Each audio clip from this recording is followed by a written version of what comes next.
Movies like Close Encounters of the Third Kind and television events like ABC's V miniseries attest, there's a public fascination with the subject of UFOs, unidentified flying objects. But people continue to report real-life sightings, and in recent weeks, nowhere are there more sightings than eastern Nevada. KOLO 8 News Now's Ed Pierce spent the weekend in White Pine County investigating the strange lights being seen there. And this sounds like kind of far out there stuff, but you have multiple witnesses and at least one piece of video.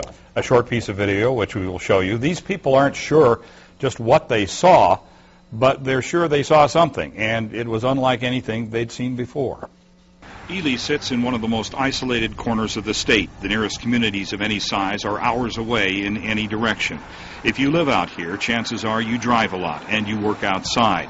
Away from civilization's light pollution, the night sky is as full of stars as the landscape below is empty. You take note of anything out of the ordinary, and lately people here have been seeing some strange things in the nighttime sky. Highway 93 runs north and south through Steptoe Valley. 60 miles north of Ely is Lagos Junction, a pair of streetlights and the occasional car or truck, the only interruptions to the darkness and silence. Late the night of October 2nd, Sean and Heather Morrison and their son Travis were driving back from Wells. And I caught it out of the corner of my eye, thought it was a shooting star. But it wasn't moving. And I'm looking at him, he sees it out my window. So I turned and looked and caught just the tail end of it right before it disappeared. They watched the lights, stationary, seemingly hanging in the sky, blinking off, then reappearing. With a mixture of growing excitement and curiosity, they pulled off the road at the junction. Heather reached for the only operating camera she had, an inexpensive digital model meant to take still pictures but capable of recording brief clips of video. The handheld video is shaky, the lights almost beyond the camera's capabilities. We've added a spotlight effect to isolate the lights. The Morrisons' reaction to what they were seeing is as recorded and unmistakable. Yeah, look at that, 2 of them. You got it on video? I don't know if it's going to show up because it's so dark. What's that? Look at that! Look at that!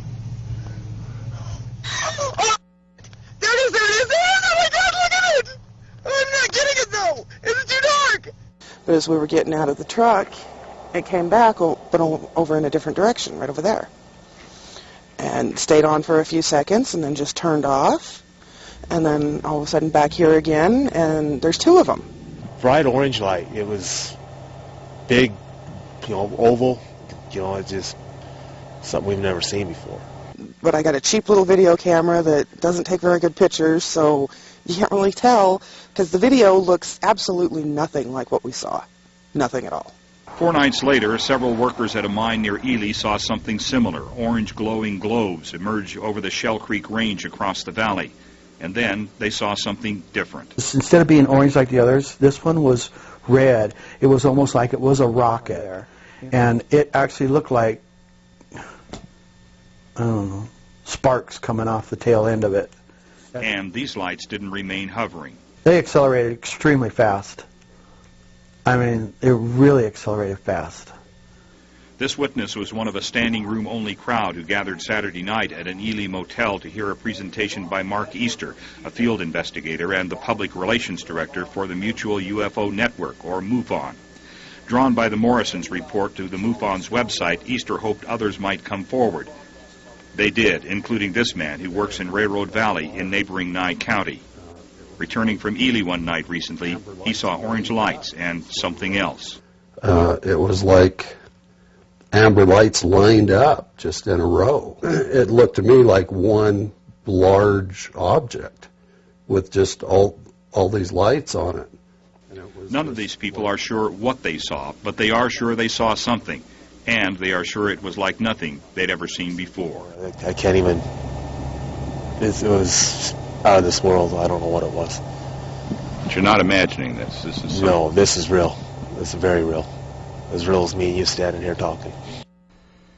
And the reports continue. Since our return, 4 other sightings have been reported on the MUFON website. You might be curious about them, so we posted a link on our website. You can go to KOLOTV.com, click on Hot Topics, and you'll be able to follow the investigation, read other reports, and if there's a need, be able to post your own sighting. Ed, I know you're a hard sell, but you've been out there and you've talked to these people. What do you think about this? Well, you know, in all things paranormal or supernatural or unexplained, whatever, I'm a skeptic until I see it myself. Having said that, I have to say that I'm convinced that these people did see something. They're not making it up. They saw something they can't explain. I can't explain it either, but they did see something. Makes a nice mystery. Yeah. Thanks, Ed.